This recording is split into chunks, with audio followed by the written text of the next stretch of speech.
Hello students, कैसे हैं आप सब। Welcome to Sigma e learning centre. और आज हम पढ़ने वाले हैं एक्सरसाइज 1 के कुछ और क्वेश्चंस। तो चलिए स्टार्ट करते हैं। पहले क्वेश्चन में आपसे बोला जा रहा है कि there are 2 point charges QA and QB and they are located 20 centimetre apart in vacuum. तो आपसे पूछा जा रहा है what is the electric field at the mid point O of the line AB joining the two charges. ठीक है sir. तो देखिए यहाँ पे सर आपको बताया जा रहा है कि आपके पास दो चार्जेस हैं। तो first charges QA, Q which is basically at point A, तो इसको हम QA नाम दे रहे हैं, ठीक है। And there is going to be another point B and the charge located at this point is denoted as QB. Okay. तो QA की वैल्यू क्या दिया हुआ है बेटा, देखो यहाँ से 3 माइक्रोकूलम, QB की value -3 microcoulomb and they are located 20 centimetre apart. That is की the distance between point A and B is 20 centimetres. Okay. R क्या दिया बेटा, 20 सेंटीमीटर। इसका मतलब क्या हो गया, R is equal to 0.2 metre. Okay बेटा, यहां तक कोई दिक्कत। ठीक है सर। कह रहा है सर ये लोकेटेड है इन वैक्यूम, तो इसका मतलब क्या हो गया कि 1/4 पाई एप्सिलॉन नॉट होगा। एप्सिलॉन नॉट का मतलब परमिटिविटी ऑफ फ्री स्पेस यानी वैक्यूम या एयर की। इसकी वैल्यू क्या होती है, 9 into 10 power 9 newton metre square पर कूलम स्क्वायर। अभी तो हम छोटी छोटी चीजों को बस जो डेटा दिया हुआ है उसको एक्सट्रैक्ट कर रहे हैं। डेटा क्या है हमारे पास। अब सर क्या कह रहा है, कह रहा है what is the electric field at the mid point O of the line AB joining the two charges. तो सर अगर ये पूरा 20 सेंटीमीटर है तो मिड पॉइंट कहाँ होगा, इधर से 10 सेंटीमीटर। दैट इज की इसकी वैल्यू क्या हो जाएगी बेटा, 0.1 मीटर। और O से B की वैल्यू क्या हो जाएगी बेटा, वो भी हो जाएगी 0.1 मीटर। ठीक है बेटा, यहां से क्या मिल गया आपको, OA is equal to OB is equal to 0.1 metre. यहां तक कोई दिक्कत बेटा, कोई दिक्कत। चलो आगे चलते हैं। पूछ रहा है बेटा कि इलेक्ट्रिक फील्ड इस पॉइंट पे क्या होगी। तो ठीक है सर। अच्छा बताओ, ये पॉजिटिव चार्ज है QA जो है, देखो बेटा ये 3 माइक्रोकूलम है, जो भी चार्ज है वो पॉजिटिव है। तो पॉजिटिव होने के नाते यहां से जो इलेक्ट्रिक फील्ड E1 निकलेगी वो क्या होगी, टुवर्ड्स O होगी। टुवर्ड्स O होगी यानी कि अलोंग द लाइन AO होगी। E1 क्या हो जाएगा, ध्यान से देखो, E1 हो जाएगा along the line AO। AO यानी A से O की तरफ, A से O की तरफ। लेकिन बेटा अब एक बात बताओ, ये जो QB है ये माइनस चार्ज है, और आपको पता है कि जो minus charge electric field line generate करता है वो ऑलवेज रेडियली इनवर्ड होती है, यानी कि चार्ज की तरफ होती है। यानी कि E2 किधर जाएगा बेटा, इधर जाएगा, यानी कि O से B की तरफ। तो E2 किधर जाएगा बेटा, E2 जाएगा OB, अलोंग OB यानी कि O से B की तरफ। अब बताओ बेटा, इस पॉइंट पे आपको इलेक्ट्रिक फील्ड चाहिए, ठीक है। इस पॉइंट O पे आपको इलेक्ट्रिक फील्ड चाहिए। इस पे एक इलेक्ट्रिक फील्ड लग रही है E1 और दूसरी लग रही है E2, और दोनों की डायरेक्शन क्या है, सेम। तो इस पे नेट इलेक्ट्रिक फील्ड कितनी होगी, net electric field E1 plus E2, ये आ जाएगा बेटा। तो अब हमें करना क्या है बेटा, हमको E1 और E2 का मैग्नीट्यूड निकालना है बेटा। तो E1 क्या निकलेगा बेटा, E1 किसके कारण है, पॉजिटिव चार्ज के कारण है। और देखो डायरेक्शन हमने देख लिया, तो अब हमें सिर्फ मैग्नीट्यूड निकालना है, ठीक है बेटा। E1 क्या हो जाएगा, K, K मतलब 1/4 पाई एप्सिलॉन नॉट, मैं डायरेक्ट लिख रहा हूँ K। और Q अपॉन R स्क्वायर, तो Q की वैल्यू क्या है, 3 इंटू 10⁻⁻6 कूलम, क्योंकि एक माइक्रोकूलम क्या होता है, 10⁻⁻6 कूलम होता है। और आर स्क्वायर की वैल्यू क्या हो जाएगी बेटा, आर स्क्वायर की वैल्यू हो जाएगी 0.1 का स्क्वायर। ठीक है बेटा। इसको हम जब फर्दर सॉल्व करेंगे तो के की वैल्यू बेटा मैंने आपको पहले ही बता दी है, 1/4 पाई एप्सिलॉन नॉट। इसकी वैल्यू क्या होगी, 9 इंटू 10⁻9, और ये क्या हो जाएगा 3 इंटू 10⁻⁻6। और यहां से क्या मिलेगा बेटा, 0.1 को बेटा 1 इंटू 10⁻⁻1 लिख सकते हैं। तो इसका स्क्वायर करोगे तो क्या आएगा, 1 इंटू 10⁻⁻2। आप इसको ऐसे भी समझ सकते हो, 0.1 का स्क्वायर करोगे तो 0.01 बनेगा, दैट इज की 1/100 बनेगा। और 1/100 को आप 1 इंटू 10⁻⁻2 लिख सकते हो, ठीक है। अब इसको जब आप कैलकुलेट करोगे तो क्या आएगा, ये 27 इंटू, देखो 10⁻9 और ये 10⁻2 है, ये ऊपर जाएगा तो क्या हो जाएगा, प्लस हो जाएगा। यानी कि यहाँ पे क्या हो गया, 10⁻11, यहाँ पे आ गया 11, और यहाँ क्या है -6, तो क्या आ गया 10⁵, लेकिन अगर आपको डेसिमल के एक डिजिट तक चाहिए तो आप इसको 10⁶ ये लिख सकते हो कि नहीं लिख सकते हो, पहले ये बताओ। इसको हम इतना लिख सकते हैं ना बेटा? बिल्कुल लिख सकते हैं। और इसकी यूनिट क्या होती है? न्यूटन पर कूलम। आपको पता है, क्योंकि ई क्या होता है? एफ अपॉन क्यू होता है। एफ की वैल्यू न्यूटन, क्यू की वैल्यू कूलम। ये आ गई E1। और जब आप E2 निकालोगे बेटा, जब आप E2 निकालोगे तो ये भी तो सेम है, क्योंकि कुछ नहीं बदल रहा है, कांस्टेंट के सेम है। चार्ज की वैल्यू -3 माइक्रोकूलम है, लेकिन माइनस से हमें कोई मतलब नहीं, क्योंकि हमने इसकी डायरेक्शन यहाँ पहले ही दिखा दी है। तो बेसिकली हम यहाँ पे जो निकाल रहे हैं ये मैग्नीट्यूड है। तो मैग्नीट्यूड के लिए हमको साइन से कोई मतलब नहीं होता। तो यहाँ पे फिर से वही चीज 10⁻⁻⁶, और क्योंकि मिडिल पॉइंट है तो आर भी वही होगा 0.1 का स्क्वायर। तो डायरेक्ट E2 की वैल्यू क्या आएगी बेटा निकल के? E2 की वैल्यू आएगी 2.7 इंटू 10⁻⁻6। लेकिन टोटल E क्या है बेटा? टोटल E क्या है? E1 plus E2। Since E is equal to E1 plus E2, which implies that E is equal to 2.7 into 10⁻⁻6 plus 2.7 into 10⁻⁻6, which implies that E is equal to 5.4 into 10⁻⁻6 newton पर coulomb. ये आ गई middle point O पे net electric field due to two charges, 3 microcoulomb और -3 microcoulomb. ये तो आ गया बेटा आपका पहला आंसर। लेकिन आपसे बेटा क्वेश्चन कुछ और भी पूछा है। चलिए एक बार क्वेश्चन देख लेते हैं। क्वेश्चन में क्या पूछा है? कह रहा है कि if a negative test charge, ये निगेटिव वर्ड याद रखना, वरना आप कहोगे टेस्ट चार्ज तो पॉजिटिव होता है, यहाँ पहले से मेंशन कर दिया है। If a negative test charge of magnitude 1.5 into 10⁻⁻9 coulomb is placed at this point, यानी कि पॉइंट O पे प्लेस कर दिया जा रहा है, तो what is the force experienced by the test charge, हमको बताना है।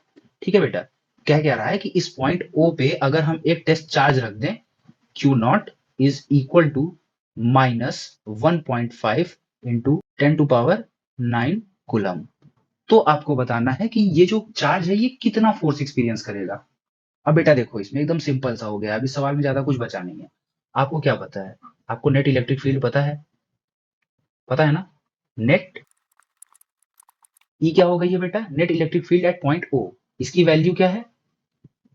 5.4 into 10 to the power 6 Newton पर coulomb. We also know E is equal to F upon Q not. तो आप F की वैल्यू निकालने के लिए क्या कर सकते हो? E इंटू Q नॉट कर सकते हो। ठीक है बेटा, अब E की वैल्यू क्या है? ध्यान से देखना, E की वैल्यू आपके पास क्या दी हुई है? 5.4 इंटू 10⁶ इंटू 1.5 माइनस साइन के साथ इंटू 10⁻⁻9 कूलम। ठीक है बेटा, अब यहां से क्या आ जाएगा बेटा? ध्यान से देखो, ये माइनस साइन बाहर आ गया, 5.4 इंटू 1.5 ये आ गया, इसको इधर कर दो। एंड 10⁶ इंटू 10⁻⁻9 ये क्या आ गया? 10⁻⁻3। तो इसकी वैल्यू क्या आ जाएगी बेटा? -8.1 into 10⁻⁻3 newton. The test charge placed at center O will experience the force of magnitude 8.1 into 10⁻3 Newton. लेकिन यहाँ पे एक कैच है बेटा, आपने जब A बनाया था, देखो A B O, तो यहाँ पे आपने प्लस का 3 माइक्रोकूलम रखा था, यहाँ पे आपने माइनस का 3 माइक्रोकूलम रखा था बेटा। तो क्या हो रहा था? इलेक्ट्रिक फील्ड E1 इधर की तरफ थी और इलेक्ट्रिक फील्ड E2 भी इसी डायरेक्शन में थी। तो नेट इलेक्ट्रिक फील्ड E किस डायरेक्शन में थी? इस डायरेक्शन में थी। और फोर्स माइनस आ रहा है, इसका मतलब क्या है कि फोर्स की direction opposite to the direction of electric field होगी। ठीक है, ये माइनस साइन यही डिनोट कर रहा है। तो मतलब कि ये फोर्स कैसे लगेगा? एलोंग एलोंग ये पॉइंट अगर O है, एलोंग OA, यानी O से A की तरफ अपोजिट डायरेक्शन। ठीक है, along OA the negative test charge will experience a force of magnitude 8.1 into 10 to power minus 3 Newton along OA when it is placed at the center of O. Okay, तो ये आपका पहला question था बेटा। चलिए अब अगले क्वेश्चन पे चलते हैं। ये जो क्वेश्चन है क्या कह रहा है? A system has two charges QA का मैग्नीट्यूड दे दिया बेटा 2.5 into 10 to power minus 7 coulomb and QB -2.5 into 10 to power minus 7 coulomb located at, दो पॉइंट्स दे दिए हैं मतलब ये 3D में देखो, इसका x axis x, y, z, यानी कि एक्स वाई पे 0 है, z पे -15 है। और ये क्या है, ये x पे 0 है, y पे 0 है और z पे पॉजिटिव डायरेक्शन में 15 सेंटीमीटर है। तो कह रहा है what are the total charge, आपको टोटल चार्ज बताना है एंड इलेक्ट्रिक डाइपोल मोमेंट बताना है ऑफ द सिस्टम। इस सिस्टम का आपको क्या बताना है, total charge and total electric dipole moment बताना है। तो सबसे पहले सर हम क्या करेंगे, सबसे पहले हम फिगर कंस्ट्रक्ट करेंगे। तो चलिए फिगर को कंस्ट्रक्ट करते हैं। तो बच्चों ये रहा आपका फिगर। अब देखो बेटा, ये क्या है, आपकी एक्स एक्सिस है, ठीक है। ये क्या है, आपकी वाई एक्सिस है। और ये क्या है, आपकी जेड एक्सिस है। तो ये क्या हो गई, आपकी माइनस जेड एक्सिस। ठीक है बेटा, ये आपकी तीन एक्सिस हो गई। अब हमारे पास क्या है बेटा, हमको पॉइंट डिनोट करना है। तो सपोज करो वो पॉइंट यहाँ है, ठीक है। ये पॉइंट है जो आपने माना है ए। तो इसका कोऑर्डिनेट क्या हो गया बेटा, 0 0 -15, यानी कि जेड एक्सिस पे ये, ठीक है। अब ये 3D में होता है तो कंफ्यूज मत होना कि सर ये एक्स एक्सिस पे है, नहीं बेटा। ये तीनों एक्स वाई जेड एक दूसरे के परपेंडिकुलर होते हैं, जस्ट लाइक फ्लेमिंग का जो लॉ होता है उसकी तरीके से। तो आप लोग इसको ये मत समझना कि सर ये एक्स और वाई प्लेन पे बना रहा है, नहीं बेटा, ये जेड पे है। एक्स वाई प्लेन है और जैसे आपका सरफेस है, ये आपका एक्स वाई प्लेन हो गया, तो इसके जस्ट परपेंडिकुलर, ठीक है। और सिमिलरली तो इसका बी पॉइंट कहां हो जाएगा बेटा, बी पॉइंट कहीं यहां हो जाएगा और उसका कोऑर्डिनेट क्या हो जाएगा, 0 0 प्लस का 15 सेंटीमीटर। ये सेंटीमीटर में है और ये आपका क्या हो गया बेटा, ओरिजिन हो गया। ओरिजिन और मिड पॉइंट भी क्या होगा, यही होगा बेटा, होगा कि नहीं होगा। अब एक बात बताओ, क्यूए आपको दिया हुआ है, क्यूए क्या दिया हुआ है बेटा, क्यूए की वैल्यू आपको दी हुई है 2.5 2.5 इंटू 10⁻⁻7 कूलम। यानी कि ए पे जो रखा हुआ है चार्ज वो क्या है, निगेटिव चार्ज है। यहाँ पे मैं सीधे लिख दे रहा हूँ क्यूए। अब क्यूए रख दिया तो आप समझ लेना कि क्यूए पे क्या रखा हुआ है, चार्ज का वैल्यू, ठीक है। और क्यूबी क्या है बेटा, क्यूबी जो है ये -2.5 इंटू 10⁻⁻7 कूलम है। अब आप बताओ, ए और बी पे जो चार्ज रखा है वो मैग्नीट्यूड में आइडेंटिकल है, सेम है, लेकिन साइन क्या है, अलग है। तो क्या ये डाइपोल नहीं है, और इनके बीच की जो डिस्टेंस है वो कितनी हो जाएगी, ए टू बी जो डिस्टेंस है वो कितनी हो जाएगी, 30 हो जाएगी बेटा। ये ओरिजिन से 15 सेंटीमीटर इस डायरेक्शन में है और ए जो है 15 सेंटीमीटर ओ ए के डायरेक्शन में है। तो टोटल ए और बी के बीच की सेपरेशन क्या हो गई, 30 सेंटीमीटर, दैट इज की 0.3 मीटर। ये हो गया बेटा, ओके। यहां तक आपको समझ में आ गया। तो अब बेटा हमसे दो क्वेश्चन पूछे गए हैं। हमसे पहला क्वेश्चन क्या पूछा गया है कि सर टोटल चार्ज क्या है सिस्टम का। अब ये देखो पूरा सिस्टम है, ये पूरा आपका एक सिस्टम है, ठीक है। अब पूछ रहा है सिस्टम का टोटल चार्ज क्या है। तो सर सिस्टम का टोटल चार्ज क्या हो जाएगा, टोटल चार्ज निकालने का एक तरीका है, सिस्टम के अंदर जितने चार्जेस है जोड़ दो। तो दो चार्जेस हैं, क्यू ए और दूसरा चार्ज है क्यू बी, दोनों को जोड़ दो। तो क्या आएगा sir, 2.5 into 10⁻⁻7 coulomb plus minus का 2.5 इंटू 10⁻⁻7 कूलम। ये आ गया बेटा। तो जब आप इसको ओपन करोगे ब्रैकेट तो आपको क्या मिल जाएगा, यहां से आपको मिल जाएगा 2.5 माइनस का 10⁻⁻7 coulomb. They will cancel each other and net charge of the system क्या हो गया, जीरो, जीरो हो गया। और डाइपोल मोमेंट क्या होता है बेटा, डाइपोल मोमेंट को हम पी से डिनोट करते हैं और ये क्या होता है, q into two a, that is की magnitude of charge and the separation between them. Okay, ये टू ए का मतलब ये नहीं है कि डिस्टेंस, वहां पे हम जो उसका सेंटर ओ होता है वहां से मेंशन करते हैं ना। आपने डाइपोल पढ़ा होगा तो आपको याद होगा, जब हम डाइपोल बनाते थे ए बी तो यहां से मेंशन करते थे ओ, कैलकुलेशन को इजी करने के लिए। तो ये पूरा ए होता था और ये पूरा क्या होता था, ये भी ए होता था। तो टोटल जो सेपरेशन निकल के आती थी वो 2a आती थी। तो यहाँ पे टोटल सेपरेशन आपको क्या दी हुई है, टोटल सेपरेशन आपको दी हुई है 0.3 मीटर, आपने निकाला है अभी, ठीक है। तो आप वैल्यू पुट कर दो, 2.5 इंटू 10⁻⁻7 कूलम इंटू 0.3 मीटर। तो पी की वैल्यू क्या आ जाएगी बेटा, पी की वैल्यू आ जाएगी 2.5 इंटू 10⁻⁻7 इंटू 3 इंटू 10⁻⁻1। ओके, तो यहां से क्या मिल गया, 7.5 इंटू 10⁻⁻8। और इलेक्ट्रिक डाइपोल किसका प्रोडक्ट होता है, चार्ज और लेंथ का। बेसिकली डिस्टेंस मतलब क्या, लेंथ में मेजर होगी तो इसकी यूनिट क्या हो जाएगी, कूलम मीटर, ठीक है। तो इसका डाइपोल मोमेंट निकल के कितना आया 7.5 इंटू 10⁻⁻8 कूलम मीटर। चलिए बेटा चलते हैं अगले सवाल पे। तो बेटा ये क्वेश्चन देखो, इसमें आपसे क्या कह रहा है, इसमें कह रहा है कि एक इलेक्ट्रिक डाइपोल है, ठीक है, एक इलेक्ट्रिक डाइपोल है with dipole moment 4 into 10⁻�9 coulomb metre, okay, is aligned at 30 degree with the direction of a uniform electric field of magnitude 5 into 10 to power 4 newton पर कूलम। तो हमें कैलकुलेट करना है the magnitude of the torque acting on the dipole. अब torque के लिए आपने क्या पढ़ा हुआ है बेटा, torque is equal to p e sine theta, p cross e होता है, तो ये टॉर्क की वैल्यू निकल के आती है, ये निकल के आती है। अब देखो बेटा, जैसे मान लो ये इलेक्ट्रिक फील्ड की डायरेक्शन है, ठीक है, ये आपकी इलेक्ट्रिक फील्ड की डायरेक्शन है, यूनिफॉर्म इलेक्ट्रिक फील्ड। तो आपका डाइपोल मोमेंट जो है बेटा, इस डाइपोल का देखो, ये आपका डाइपोल हो गया, ठीक है, इसको मैं ए बी बोल रहा हूं, ठीक है।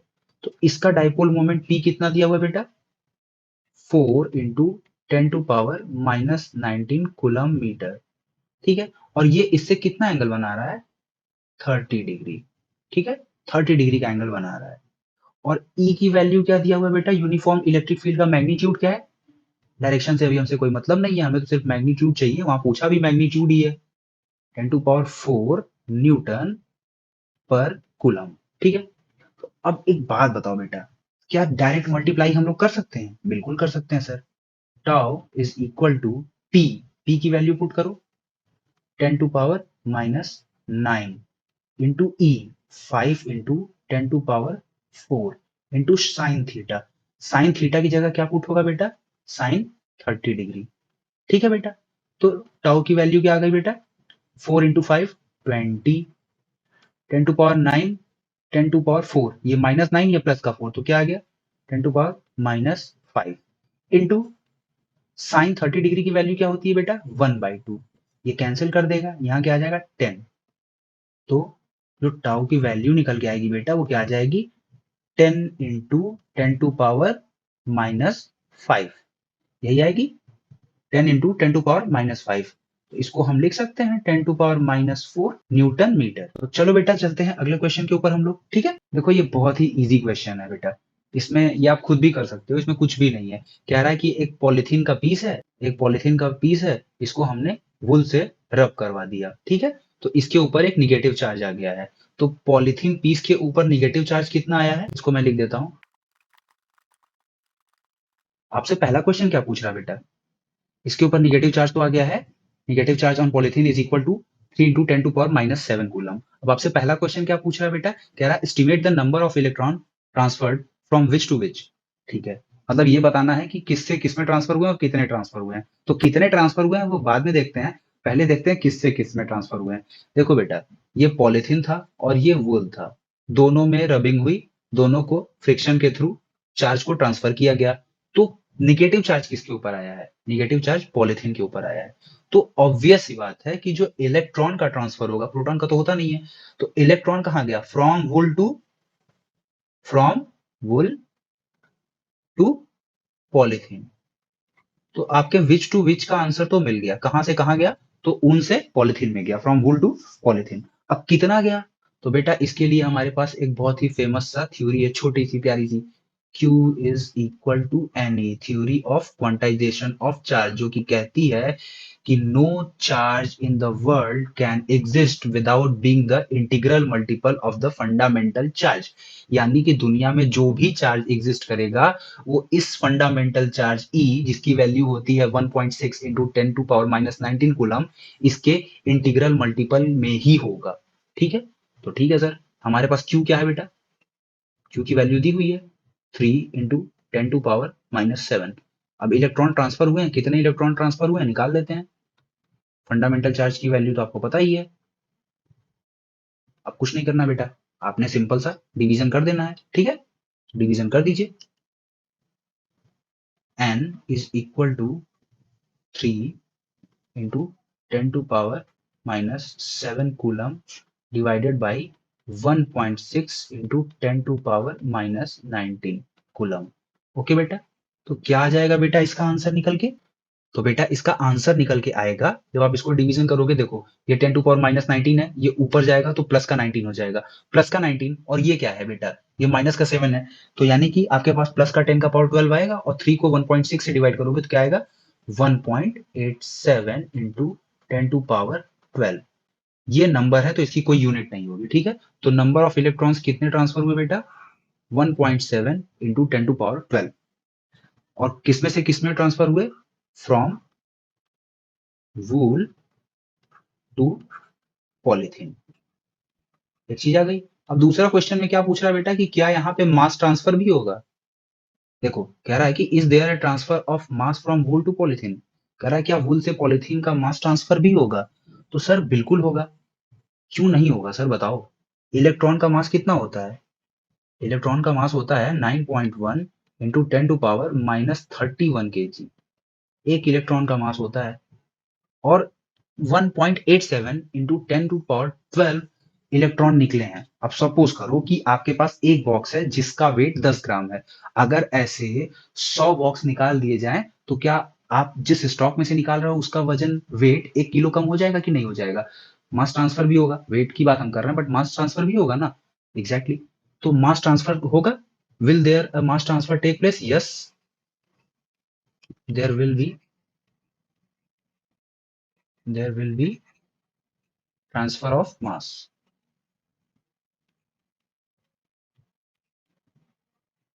अब उसकी क्वांटिटी क्या होगी बेटा वो निकालने के लिए total mass transferred is equal to mass of electron into number of electrons transferred. अब एक बात बताओ, नंबर ऑफ इलेक्ट्रॉन्स पता है 1.7 इंटू 10 टू पावर 12 और एक इलेक्ट्रॉन का मास भी पता है आपको बेटा। तो हम क्या लिख दें, total mass transferred is equal to 1.87 into 10 to power 12 into 9.1 into 10 to power minus 31। ये आएगा बेटा, बिल्कुल आएगा। तो अब आप इसको जब कैलकुलेट करोगे बेटा तो ये निकल के आएगा 1.706 into 10 to power minus 18 kg। इतना मास ट्रांसफर हुआ है, ठीक है बेटा। ये total mass transferred from wool to polythene होगा, ठीक है बच्चे। चलो अब अगले क्वेश्चन पे चलते हैं।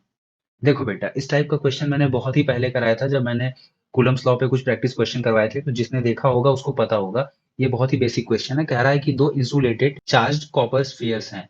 तो दो स्फीयर्स हैं, ठीक है, इंसुलेटेड हैं तो कोई चार्ज मूव नहीं कर रहा इधर से उधर, ठीक है। बेसिकली उसका मतलब वही है, कॉपर स्फीयर्स हैं और ये दूसरा बी है, ओके।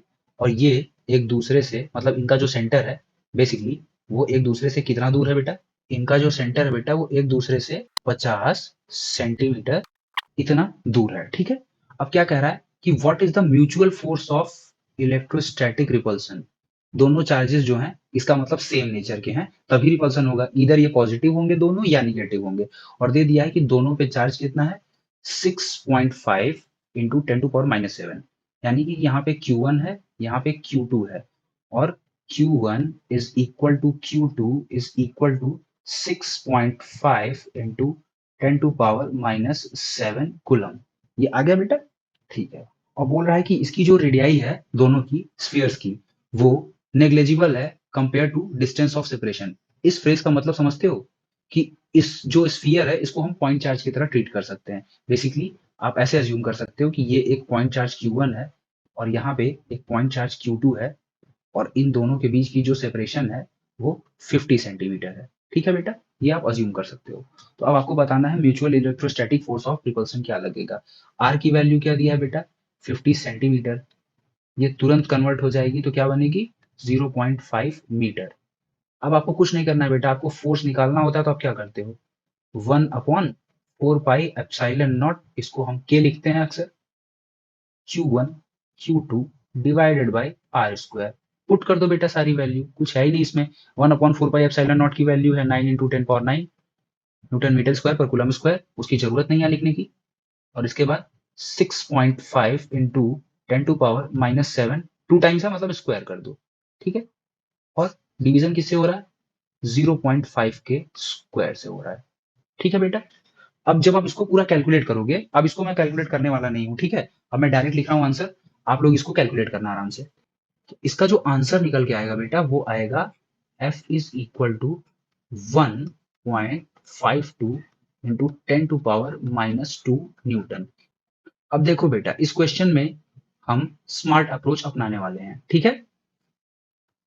आपको पता होता है बेटा कि ये जो फोर्स अभी हमने निकाला हुआ है, ये हमने कैसे निकाला है? K Q1 Q2 upon R square, ये निकाला हुआ है, ये हमने फोर्स निकाला हुआ है। तो जब बेटा हम इसमें चेंजेस करेंगे, तो सपोज करो कि न्यू फोर्स क्या है? एफ डैश है, तो एफ डैश क्या होगा? के। आप चार्ज को डबल कर रहे हो ना, तो Q1 क्या हो जाएगा? 2Q1, और Q2 क्या हो जाएगा? 2Q2 हो जाएगा। और आप डिस्टेंस को क्या कर रहे हो? हाफ कर रहे हो, तो जहां आर था वहां क्या हो जाएगा? R/2 का स्क्वायर। ठीक है बेटा। तो अब देखो, F dash is equal to 4K Q1 Q2, ये 2 × 2 4, ये मैंने बाहर ले लिया, अपॉन आर स्क्वायर अपॉन 4। ठीक है बेटा। तो एफ डैश क्या आ गया बेटा? 4 × 4K Q1 Q2 upon R square, यानी कि एफ डैश आ गया आपका 16 times K Q1 Q2 upon R square. बेटा क्या था? एफ था आपका 16 टाइम्स एफ। अब आपको जो इनिशियल वैल्यू थी Q1 और Q2 की और आर स्क्वायर की, वो पुट करने पे आपको एफ कितना मिला था? 1.52 इंटू 10⁻⁻2 न्यूटन। तो एफ डैश क्या हो जाएगा? एफ डैश हो जाएगा 16 टाइम्स 1.52 इंटू 10⁻⁻2 न्यूटन। तो जब आप इसको कैलकुलेट करोगे बेटा, तो ये निकल के आएगा 0.243 न्यूटन। ओके, यानी कि जब आप चार्जेस को डबल कर दोगे और डिस्टेंस को हाफ कर दोगे। कह रहा है बेटा कि सपोज करिए सर कि जो आपने स्फीयर ए एंड बी लिया था इसके पिछले क्वेश्चन में, उनकी साइज आइडेंटिकल है। ठीक है सर, आइडेंटिकल साइज है। कह रहा है third sphere of the same size but uncharged is brought in contact with the first, then brought in contact with second, okay, and finally removed from both, then what is the new force of repulsion between A and B. बेटा आपने जो normal condition थी उसमें आपने देख लिया था कि जब दोनों चार्जेस क्या थे? 6.5 इंटू 10⁻⁻7 कूलम थे, और उनके बीच की सेपरेशन 0.5 मीटर थी। तो दोनों के बीच जो इलेक्ट्रोस्टैटिक फोर्स ऑफ रिपल्शन निकल के आया था वो कितना निकल के आया था? 1.52 इंटू 10⁻⁻2 न्यूटन, ये निकल के आया था बेटा। अब आपसे क्या कह रहा है? कह रहा है कि अगर स्फीयर ए को हम एक सेम साइज के स्फीयर सी से कांटेक्ट कराएं, तो सी से कांटेक्ट कराएं, और सी क्या है बेटा? अनचार्ज है। तो इसके पास बेटा चार्ज कितना था? Q, और इसके पास चार्ज कितना है? 0। तो कांटेक्ट कराने के बाद क्या होगा? चार्ज यूनिफॉर्मली डिस्ट्रीब्यूट हो जाएगा। तो अब ए के पास कितना चार्ज बचेगा? Q/2। और सी के पास कितना चार्ज बचेगा? Q/2। ठीक है। अब ये जो सी है बेटा, इसको ले जाएगा फिर से बी के पास। बी के ऊपर भी कितना चार्ज है बेटा? 6.5 इंटू 10⁻⁻7, जिसकी वैल्यू Q है, यानी कि बी के ऊपर Q चार्ज है। अब इसके पास हम ले आए सी को। ठीक है, सी। अब सी के पास इस समय कितना चार्ज है बेटा? Q/2 चार्ज है, क्योंकि ये पहले ए से टच हो चुका है। फिर जब इन दोनों को कांटेक्ट में ले आया गया, इन दोनों को जब कांटेक्ट में ले आया गया बेटा, ये सी है और ये बी है, तब यहाँ पे टोटल चार्ज क्या हो जाएगा? टोटल चार्ज हो जाएगा Q plus Q/2, that is की 3Q/2। तो जब इन लोग को सेपरेट किया जाएगा तो चार्ज यूनिफॉर्मली डिस्ट्रीब्यूट होगा, तो हाफ चार्ज इसमें चला जाएगा, हाफ चार्ज उसमें चला जाएगा, यानी कि इसका हाफ करोगे तो कितना आएगा बेटा? सी पे चार्ज कितना आ गया बेटा? सी पे चार्ज आ गया है आपके 3Q/4। और बी पे चार्ज कितना आ गया बेटा? बी पे चार्ज आ गया है 3Q/4। तो अब आपको निकालना है कि इस कंडीशन में जब ए के ऊपर Q/2 चार्ज है और बी के ऊपर 3Q/4 चार्ज है, तो new force of repulsion between A and B क्या होगा? इसको भी निकालने का अप्रोच बिल्कुल सीधा है, अगर आप चाहो तो। देखो बेटा, आपने पहले क्या किया था? आपने किया था F is equal to K Q1 Q2 upon R square, ये आपका इक्वेशन 1 था, और इसकी वैल्यू क्या निकल के आई थी?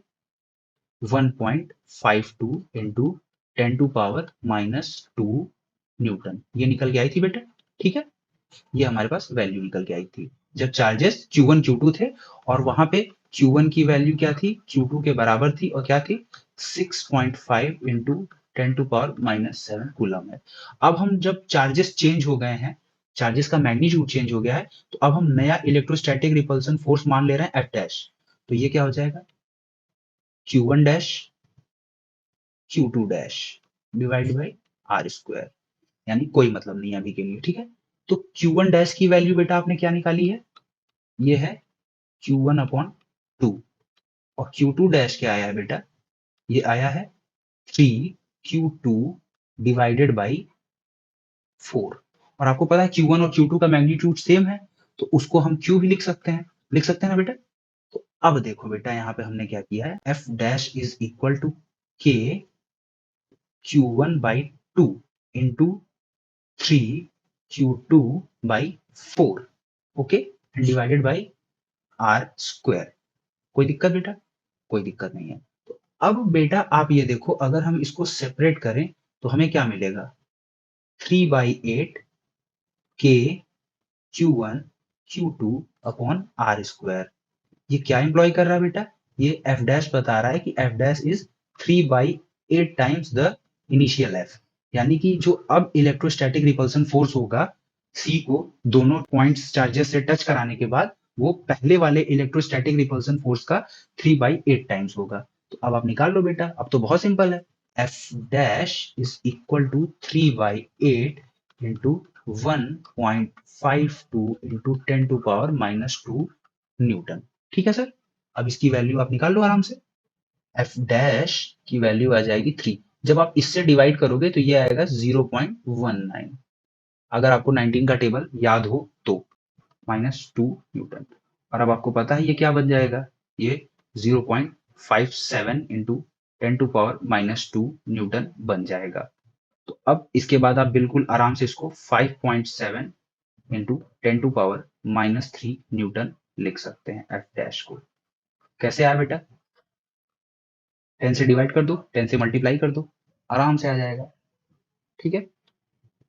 इसको मैंने 10 से मल्टीप्लाई किया, ये 5.7 बन गया, इसको 10 से डिवाइड किया तो ये ऑब्वियसली 10⁻⁻2 था, ये 10⁻3 बन गया। ठीक है बेटा, ये आराम से क्वेश्चन लग गया। तो चलिए बेटा अब अगले क्वेश्चन पे चलते हैं। ये है आपका नेक्स्ट क्वेश्चन। इसमें आपसे कहा गया है the given figure shows tracks of 3 charge particles in a uniform electrostatic field.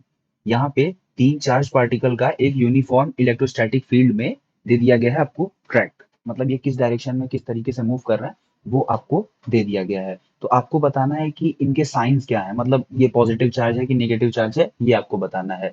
और आपसे पूछा जा रहा है which particle has the highest charge to mass ratio. ठीक है, तो इसको करने से पहले हम पढ़ लेते हैं कि what is charge to mass ratio. तो नाम से ही क्लियर है, चार्ज टू मास रेशियो मतलब किसी भी पार्टिकल के चार्ज को आप उसके मास से डिवाइड कर दो तो जो रेशियो आता है उसको हम चार्ज टू मास रेशियो कहते हैं। इसकी एसआई यूनिट होती है किलोग्राम पर कूलम। ओके, ये बताता क्या है, ये मेनली इसका सिग्निफिकेंस ये है कि ये बताता है कि कोई पार्टिकल इलेक्ट्रोस्टैटिक फील्ड में कैसे मूव करेगा, मतलब उसकी मोबिलिटी कैसी होगी, कितना डिफ्लेक्शन करेगा। अब देखो, जरूरी नहीं है दो आइडेंटिकल मास के पार्टिकल्स भी डिफरेंट रेट से मूव करेंगे अगर उनका चार्ज डिफरेंट है, ठीक है। और दो ऐसे पार्टिकल्स जिनका चार्ज सेम है लेकिन मास डिफरेंट है तो वो भी डिफरेंटली मूव करेंगे, एक तरीके से मूव नहीं करेंगे, ठीक है। अब जैसे आपने न्यूटन का सेकंड लॉ ऑफ मोशन पढ़ा था तो आपको पता था कि acceleration is directly proportional to the force applied and inversely proportional to the mass of body. अब आपको पता है चार्ज पार्टिकल पे जो फोर्स लगता है वो किसके प्रोपोर्शनल होता है, चार्ज के। मतलब जितना ज्यादा बॉडी में चार्ज रहेगा, जितना ज्यादा बॉडी पे चार्ज रहेगा उतना ज्यादा बॉडी पे फोर्स लगेगा, और जितना बॉडी पे फोर्स लगेगा उतना ही ज्यादा बॉडी डिफ्लेक्ट होगी। मतलब अब कोई पार्टिकल मूव कर रहा है ऐसे, अब उसके ऊपर इधर से फोर्स लग रहा है, ज्यादा अमाउंट ऑफ फोर्स लगेगा तो वो डिफ्लेक्ट होगा ना, तो बस वही चीज है। इसके बाद आपको दिया गया जैसे Q क्या है इसका, जो F is proportional to Q लिखा था मैंने, तो Q क्या है, Q is the charge of the particle है। देखो जितना ज्यादा चार्ज होगा बेटा उतना ज्यादा डिफ्लेक्शन होगा, और जितना ज्यादा मास होगा हैवी पार्टिकल तो उसके लिए अगर तुम्हें उसे डिफ्लेक्ट कराना है तो ज्यादा फोर्स लगाना पड़ेगा। इसका मतलब जितना हैवी पार्टिकल उतना लेस डिफ्लेक्शन, इसीलिए ये चार्ज टू मास रेशियो बनाया गया। तो चार्ज टू मास रेशियो बताता है कि ये जितना हाई होगा, मतलब ये जितना हाई जाएगा डिफ्लेक्शन भी उतना हाई जाएगा, ठीक है। चार्ज टू मास रेशियो जितना ज्यादा होगा डिफ्लेक्शन उतना ज्यादा होगा। और वाइस वर्सा, मतलब अगर डिफ्लेक्शन ज्यादा है तो आप कहोगे कि उस पार्टिकल का चार्ज टू मास रेशियो बाकी पार्टिकल्स के कंपैरिजन में ज्यादा है। अब आते हैं क्वेश्चन की तरफ। अब ये आपका क्वेश्चन है, इसमें देखो ऊपर जो है, ऊपर की प्लेट सारी पॉजिटिवली चार्ज है, तो जो 1 और 2 है ये क्या कर रहे हैं बेटा, ये पॉजिटिव चार्ज की तरफ अट्रैक्ट हो रहे हैं, पॉजिटिव चार्ज की प्लेट की तरफ डिफ्लेक्ट हो रहे हैं, मतलब ये सीधे जा रहे थे बट ये डिफ्लेक्ट हो गए। तो 1 क्या होगा, निगेटिव, 2 क्या होगा, निगेटिव, फोर्स ऑफ अट्रैक्शन है भाई। और देखो अब ये जो तीसरा पार्टिकल है ये निगेटिव चार्ज की तरफ बेंड कर रहा है। निगेटिव चार्ज की तरफ बेंड कब करेगा, जब ये खुद पॉजिटिव होगा, और इसको पॉजिटिव प्लेट क्या कर रही है, रिपेल कर रही है, रिपल्शन है। सिमिलरली जैसे निगेटिव चार्ज 1 और 2 को रिपेल कर रहा था और प्लस वाले चार्ज उसको अट्रैक्ट कर रहे थे, वो बेंड कर गया। तो तीसरा पार्टिकल आपका क्या हो जाएगा, पॉजिटिवली चार्ज पार्टिकल। अब इसमें पूछ रहा है कि किस पार्टिकल का charge to mass ratio highest है। तो अब आप क्लियर क्लियर देख सकते हो बेटा कि जो आपके पास अवेलेबल तीनों पार्टिकल्स हैं, 1 का डिफ्लेक्शन देख लो, 1 का डिफ्लेक्शन, 2 का डिफ्लेक्शन और 3 का डिफ्लेक्शन देखो कितना ज्यादा है, 3 का। तो क्लियरली पार्टिकल 3 जिसका डिफ्लेक्शन सबसे ज्यादा, particle 3 has highest charge to mass ratio. तो बस इस लेक्चर में इतना ही, मिलते हैं अगले पार्ट में, और तब तक वीडियो को शेयर करो, लाइक करो और चैनल को सब्सक्राइब करो।